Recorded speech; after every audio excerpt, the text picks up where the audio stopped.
అందరికీ నమస్కారం. Welcome to our channel. ఇవాళ మనతో పాటు ప్రముఖ జ్యోతిష్య మరియు వాస్తు పండితులు బ్రహ్మశ్రీ డాక్టర్ నాయకంటి మల్లికార్జున శర్మ గారు మనతో ఉన్నారు. గురుగారితో మాట్లాడదాం. గురుగారు నమస్కారం అండి. నమస్కారం అండి. గురుగారు, 2025 సంవత్సరానికి గాను జనవరి నుంచి డిసెంబర్ వరకు మకర రాశి వారికి ఎలాంటి ఫలితాలు ఉండబోతున్నాయి కాస్త వివరించండి. ఓం శ్రీ గురుభ్యో నమః. 2025లో ఆంగ్లమానంలో ఈ ఆంగ్లమాన సంఖ్య అని అంటారు 2025ని. ఈ 2025లో మకర రాశి వాళ్ళకి ఈ విధంగా ఉండబోతుంది. అంటే గ్రహ సంచార వీక్షణాన్ని ముందుగా మనం పరిశీలన చేయాలి. అతిపెద్ద గ్రహాలైన గురువు, శని, రాహు, కేతువులను మనం చూడాలి. దానితో పాటు మిగతా గ్రహాలను కూడా ఎలా ఉన్నాయని పరిగణనలోకి తీసుకుని ఈ 2025 యొక్క ఫలితాలు చెప్పాలి. అయితే మకర రాశి వాళ్ళకు వచ్చేటప్పటికల్లా 45% మాత్రం బాగుంది. ఏమిటి, మకర రాశి వాళ్ళకు కొద్దిగా ఏదైతే మనకు మార్చి 29వ తారీఖు శని మీనరాశిలో సంచారం చేస్తాడు. అలానే రాహుకేతులు మే 20వ తారీఖున రాహు కుంభరాశిలోను, కేతు సింహరాశిలోను, గురువు వచ్చేటప్పటికల్లా ఏప్రిల్ 14వ తారీఖున నుండి వృషభ రాశి నుంచి మిథున రాశిలోకి వెళ్ళిపోతాడు. అంటే ఈ రాశి వాళ్ళకి ఎలా ఉంటుంది మకర రాశి వాళ్ళకనంటే ఎల్నాటి శని యొక్క ప్రభావం తగ్గుతుంది. ఫస్ట్ అది ఒకటి హ్యాపీ న్యూస్. శని బాగుంటాడు. అంటే తృతీయ స్థానంలో మార్చి 29వ తారీఖు 2025 నుంచి శని ఎల్నాటి శని యొక్క పీడలు పోయి ఆరోగ్యపరంగా కొంత కుదుట పడతారు. మానసికంగా ఆందోళన తగ్గుతుంటుంది. ఇక్కడ ఏదైతే గురువు యొక్క ప్రభావం ఉంటుందో 6వ స్థానంలో గురువు ఉంటాడు. డబ్బులు ఆర్థిక పరంగా ఖర్చులు పెరుగుతాయి. అంటే ఆర్థిక సంక్షోభం, అంటే ఎకనామిక్ గ్రోత్ ఉండదు. ఫైనాన్షియల్ పరంగా ప్రాబ్లమ్స్ వచ్చే అవకాశం ఎక్కువగా ఉంటుంది. అంటే ఎకనామిక్ క్రైసిస్, అంటే ఆర్థిక పరంగా ఉండే విషయాల్లో కొద్దిగా పొదుపు చేసుకోవాలి. విచ్చలవిడిగా ఖర్చు పెట్టడం కాదు, బట్ ఏది చేయాలో ఆ పని చేయాలి, ఏది మాట్లాడాలో అది మాట్లాడాలి, ఏం చేసుకోవాలో ఆ జాగ్రత్తగా ఆలోచన చేసి ప్రతిదాన్ని కూడా కొంత భూతత్వం ఎంఆర్ఐ స్కాన్, సిటీ స్కాన్ చేసి చూడాలి. వీళ్ళకేమిటి బాగుండేది ఏంది, కొంత శని కొంచెం ముందుకు వెళ్ళటం వల్ల వీళ్ళకి బాగుంటుంది. అంటే మకర రాశి వాళ్ళకి తృతీయ స్థానంలో శని యొక్క సంచారం వల్ల ఆర్థిక పరంగా అనుకూలంగా ఉంటుంది. కానీ మిగతా గ్రహాల యొక్క ప్రభావం వల్ల కొంత డబ్బులు ఖర్చు అయ్యే సూచనలు ఉంటాయి. ఇది క్లారిటీ పాయింట్ ఇక్కడ. ఎందుకని అనంటే మకర రాశి వాళ్ళకి 6వ స్థానంలో గురువు ఏప్రిల్ 14వ తారీఖున వస్తాడు. 6వ స్థానం షష్టమంలో గురువు యొక్క సంచారం వల్ల డబ్బులు ఖర్చు అవుతున్నాయి గోచారం చెబుతుంది ఇక్కడ. అలానే కేతు యొక్క బలాన్ని కూడా చూసుకునేటట్టు 8వ స్థానంలోకి వస్తాడు కేతు. 8వ స్థానంలో కేతు రావడం వల్ల ఆరోగ్యపరంగా ఇబ్బందులు లేకుండా కాపాడుకోవాలి. గృహ నిర్మాణం చేపట్టబడే అవకాశాలు ఎక్కువగా ఉంటాయి. అంటే మెంటల్లీ డిజార్డర్ అనేది కూడా వాళ్ళకి పోతుందని అర్థం. అంటే ఇలాంటి విషయాల్లో కొంత శ్రద్ధ చూపించుకొని ముందుకు వెళ్ళాలి. మిగతా గ్రహాల యొక్క ప్రభావం వల్ల కొంత అనుకూలంగా ఉంటుంది. కానీ బట్ ఫైనాన్షియల్ పరంగా క్రైసిస్ రాకుండా ఎవరితోనో మాట్లాడేటప్పుడు మ్యూచువల్ అండర్స్టాండింగ్ అనేది చాలా ఇంపార్టెంట్. అంటే తగాదలు గొడవలు ప్రధానంగా రాకుండా చూసుకోవటం మంచిది. ఏవైతే కోర్టు సమస్యలు ఉన్నాయో అవి వాయిదాలు పడుతూనే ఉంటాయి. వీళ్ళకి ఎక్కడ కూడా ఒక ఫుల్ స్టాప్ అనేది ఉండదు, ఎక్కడ కూడా ఆగదు, ఆగే అవకాశం లేదు. దాన్ని కంటిన్యూ చేసుకోవటమే. ప్రయాణాల వల్ల లాభం కలగటం, ఎమినెంట్ స్కాలర్స్ తోటి కన్సల్ట్ చేయటం, వాళ్ళ వల్ల కొన్ని లాభాలు, వ్యాపార పరంగా నష్టంలో ఉన్న ఒక వ్యాపారాన్ని కొద్ది వరకు పైకి తీసుకొస్తారు వీళ్ళు. ఉద్యోగం పోయిన సస్పెండ్ అయిన వ్యక్తులు మళ్ళీ ఉద్యోగంలో చేరే అవకాశాలు ఉంటాం.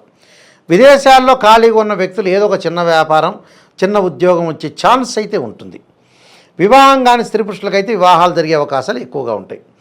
విద్యార్థులకు మటుకు ఖచ్చితంగా వాళ్ళకి ఈ రాశి వాళ్ళ కొంత కాన్సన్ట్రేషన్ చేయాలి. అంటే ఈ అకాడమిక్ ఇయర్ కాదు, ఏప్రిల్ తర్వాత ఉండే అకాడమిక్ ఇయర్.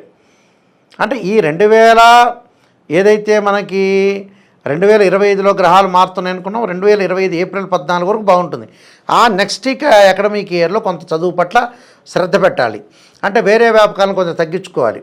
మన వాళ్ళ రకరకాలుగా విషయాల మీద వ్యాపకాలు ఉంటాయి కదా ఎక్కువగా.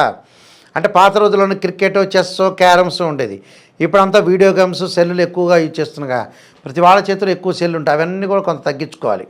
కంటికి సంబంధించిన ప్రాబ్లమ్స్ రాకుండా కాపాడుకోవాలి.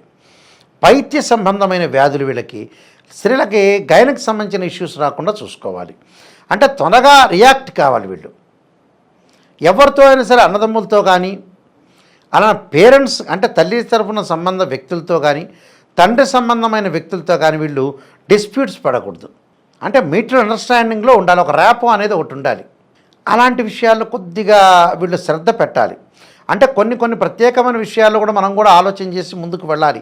నూతన వ్యాపారాలు చేయకూడదు, నిరుద్యోగులకు ఉద్యోగ అవకాశాలు వస్తాయి, సంతానపరంగా ఇబ్బందులు ఉండవు, వివాహ సంబంధాలు తొందరగా కుదరవు, కొంత డిలే అవుతుంది. ఎప్పటికీ ఏప్రిల్ 14 లోపలనే చేసుకోవాలి. ఏప్రిల్ 14 లోపల పెళ్లి చేసుకోవటంగా చాలామంది మళ్ళీ డౌట్ అడుగుతారు. సంబంధం కుదిరించుకొని ఎప్పుడైనా చేసుకోవచ్చు పెళ్ళి, అది కానీ సంబంధం కుదరాలిగా.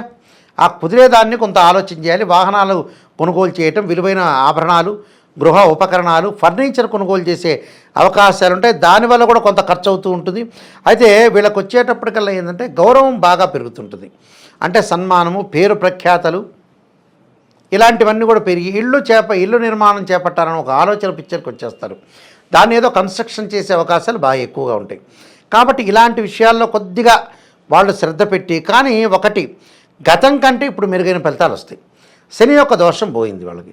తృతీయ స్థానంలో శని ఉండటం వల్ల అన్నదమ్ముల మధ్యలో సఖ్యత పెరుగుతుంది, ఆలోచనలు పెరుగుతాయి, జ్ఞానం పెరుగుతుంది, బుద్ధి వికసిస్తుంది, ఆటోమేటిక్గా విఘ్నం లేకుండా ఉంటుంది కాలానికి. అంటే వాళ్ళు చేసే ప్రతి పని కూడా హ్యాపీగా చేసుకొని ముందుకు వెళ్ళే అవకాశం అనేది ఒకటి ఉంటుంది. కొన్ని ఉంటాయి, దాన్ని మనం లిమిట్ వదిలేసి మనం ముందుకు వెళ్ళామనుకోండి, డెఫినెట్లీ మనం ఆ గోల్, ఆ అంబిషను మనం రీచ్ అయ్యే అవకాశం ప్రధానంగా ఉంటుంది. అంటే ఇన్ని విషయాలను మనం క్రోడీకరించుకొని చూసుకోవాల్సిన నెససరీ అనేది ఒకటి ఉంటుంది.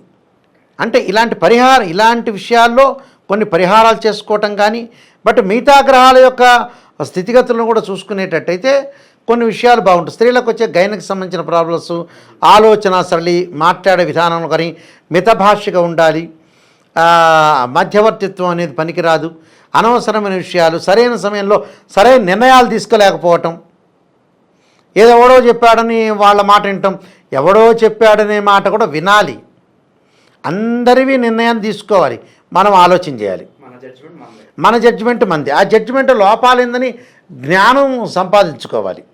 అంటే మనం వాళ్ళు చెప్పింది ఏంది, వాళ్ళు ఎందుకు చెప్తున్నారు నా గురించి, నిజంగానే రైటా కాదా, అలాంటి వాటిని కంప్లీట్గా అనాలిసిస్ చేసుకోవాలి. బట్ మనం కరెక్ట్గా అనాలిసిస్ చేసుకున్నాం అనుకోండి, ఇంకేం ఉండదు ప్రాబ్లం.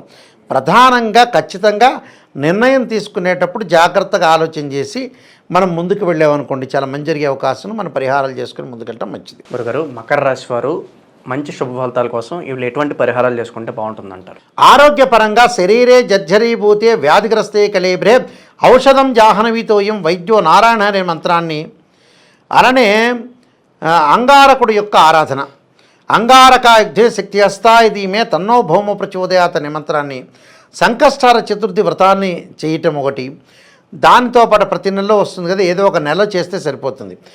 శివుడికి రుద్రాభిషేకం, అంటే పరమేశ్వరుడికి రుద్రాభిషేకం చేయటం ఒకటి, తత్పురుషాయ మహాదేవాయధీమే తన్నో రుద్ర ప్రచోదయాత్ అనే మంత్రాన్ని చక్కగా చదువుకుంటే సత్ఫలితాలు పొందే అవకాశం ఉంటుంది. భయపడాల్సిన పని ఏమీ లేదు. 2025 సంవత్సరానికి గాను మకర రాశి వారికి ఎలాంటి ఫలితాలు ఉంటాయి, అలాగే మీరు చేసుకోవాల్సిన పరిహారాలు తెలియజేసినందుకు ధన్యవాదాలు గురుగారు. నమస్కారం.